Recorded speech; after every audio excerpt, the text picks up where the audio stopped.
We're 4 weeks into the big picture. If this is your first time with us, welcome. For those of you trucking along, let's go.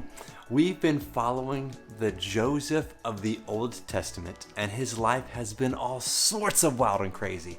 And throughout it all, we've said that when you can't see the bigger picture, remember the impact you have on your family. Remember, God is with you. And last week was do the next right thing. So, where are we this week? Well, let's get into it. If you caught my setup on Insta yesterday, then you remember that I set up the tension that we all experience difficult things throughout our lives. And when we're in the middle of those difficult things, we often ask ourselves the same question. What's the point? When we don't see any good in the situation, or we don't experience the outcome that we hope for, when we don't see any part of the big picture and we just see our pain. And when we feel that way, it's nearly impossible to believe that anything good could come from it.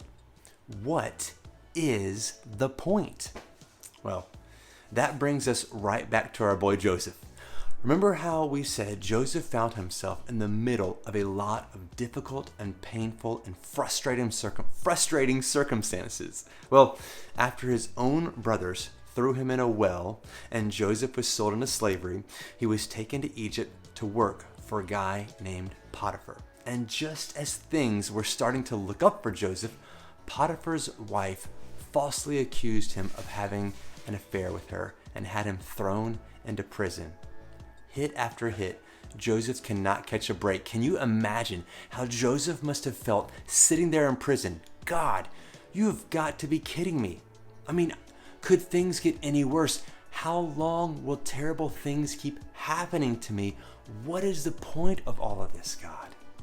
Now, I think these are definitely fair questions for Joseph to have asked. He tried so hard to do the right thing, to act with integrity and remain faithful to God, and this was where it got him. If I were Joseph, I'd definitely have a hard time seeing the bigger picture. But thankfully, God always has the bigger picture in mind. What Joseph couldn't see as he sat in prison was that God was working behind the scenes to help him. He was working for good, even during Joseph's pain. Joseph just couldn't see it yet. You see, while Joseph was in prison, he wasn't alone. Two important guys in the Pharaoh's household, his cupbearer and Baker, both got thrown in there with Joseph for a little while. You can probably guess the role of the baker in Pharaoh's household, but the cupbearer, well, that's not a role that we hear of in our current day and age. Basically, the Pharaoh's cupbearer was a trusted person who served him his drinks to make sure that it wasn't poisoned. Now, back to our story. What Joseph didn't know yet was that these two guys, the Pharaoh's cupbearer and the baker, were going to play a much bigger role in his story. So let's take a look at what happened in Genesis 40, verses 5 through 8.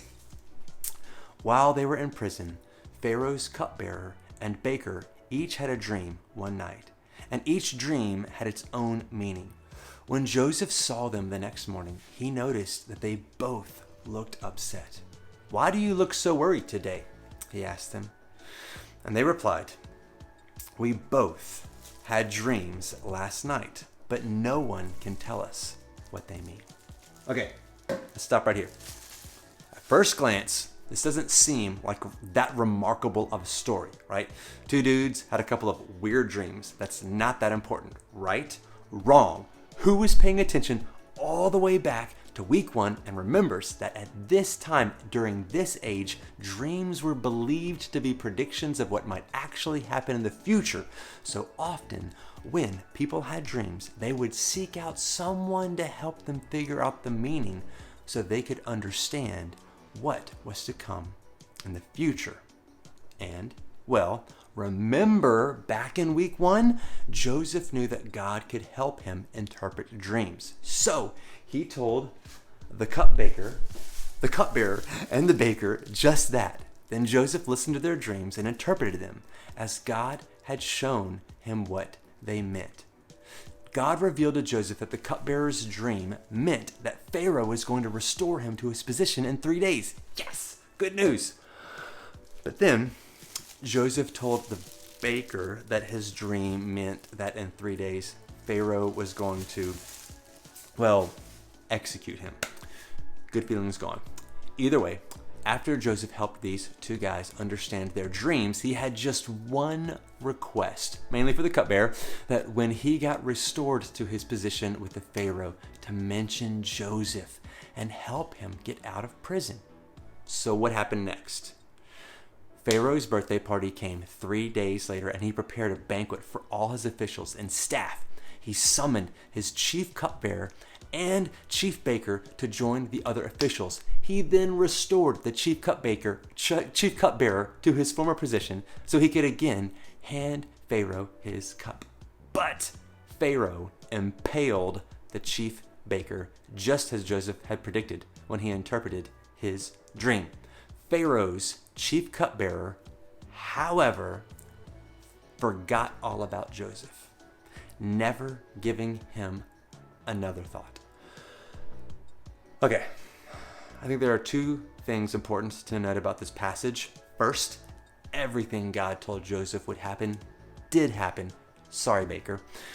Second, even after all that, Joseph was forgotten. The cupbearer didn't keep his word, and so Joseph remained in prison. Can you imagine how hopeless Joseph must have felt after that? I mean, to A, have such an opportunity presented to you, B, get the dreams right, and then C, to have your boy get reinstated to his position and just carry on. I mean, to be in jail and have this opportunity and then get nothing, we can only assume that again, Joseph found himself asking, what's the point of all this pain and suffering? Nothing is ever going to change. And for a while, that probably seemed true, because as the Bible tells us, it took a full 2 years for the cupbearer to finally remember Joseph. But Joseph didn't know all that was happening, all that God was doing in those 2 years. He couldn't yet see the bigger picture. You couldn't blame Joseph for feeling down about a situation. I mean, you can't blame him for not paying attention to the bigger picture that God was creating. He was in prison for 2 whole years. Most of us change our train of thought after 2 whole minutes. Think about it this way. If you're in 8th grade, 2 years ago, you were just entering into middle school as a 6th grader. 6th graders, you were back in elementary school in 4th grade. 2 years ago, Bama beat Georgia in the national championship after already beating them in the SEC championship. 2 years ago, LSU had a fine, great run ending in 10-3, but ended up playing UCF in the Fiesta Bowl.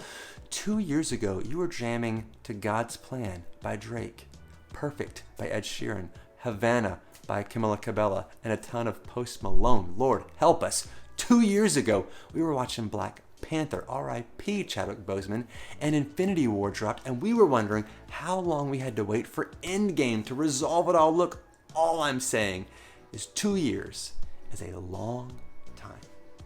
Can you imagine being in prison that long? Can you imagine being removed and seemingly forgotten for 2 years? That was the situation Joseph was in. But in fact, 2 years later, the Pharaoh himself had a dream that no one could interpret. It was then that the cupbearer finally remembered, wait a minute, there was a guy he met in prison who had interpreted his own dream. And just like that, things turned around for Joseph. The Pharaoh called on him to interpret his own dreams, and God helped Joseph do just that. Take a look at what happened after that. Then Pharaoh said to Joseph, since God has revealed the meaning of the dreams to you, clearly no one else is as intelligent or wise as you are.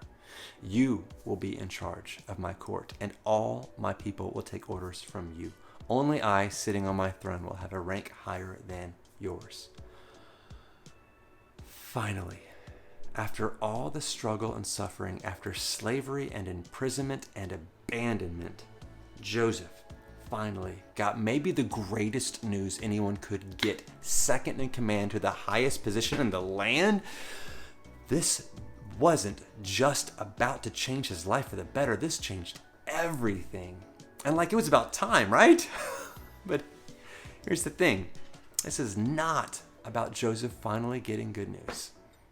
This is not about the happy ending or a nice promotion that Joseph got. This is about the big picture.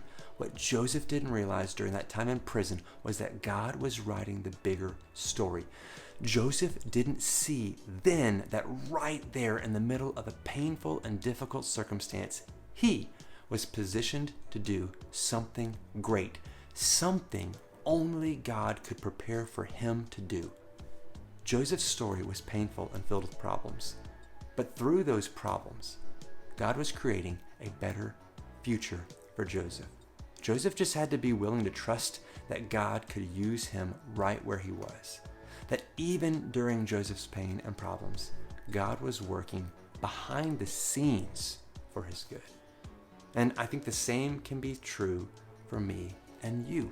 We may never understand why we're dealing with the things we're dealing with or why we're facing our circumstances. But we can just trust that just like there was for Joseph, there's a bigger picture for us. And while creating our bigger picture, God is working for our good. That good may not always look the way we think it will. It almost certainly won't. I mean, look, it certainly didn't look that way for Joseph. And we may never actually figure out why we had to go through the tough things that we went through. But when we trust God right where we are, we can trust that He's working toward what's best for us, even if we can't see it or don't understand it. In other words, when you can't see the bigger picture, trust that God is working for your good. So how do we do that? Instead of struggling to find the point in our pain, how do we trust that God is working for our good? We can start with these steps. 1, exercise faith on a daily basis, maybe even sometimes hourly. Choose to believe and trust that God is good and that He has everything in control.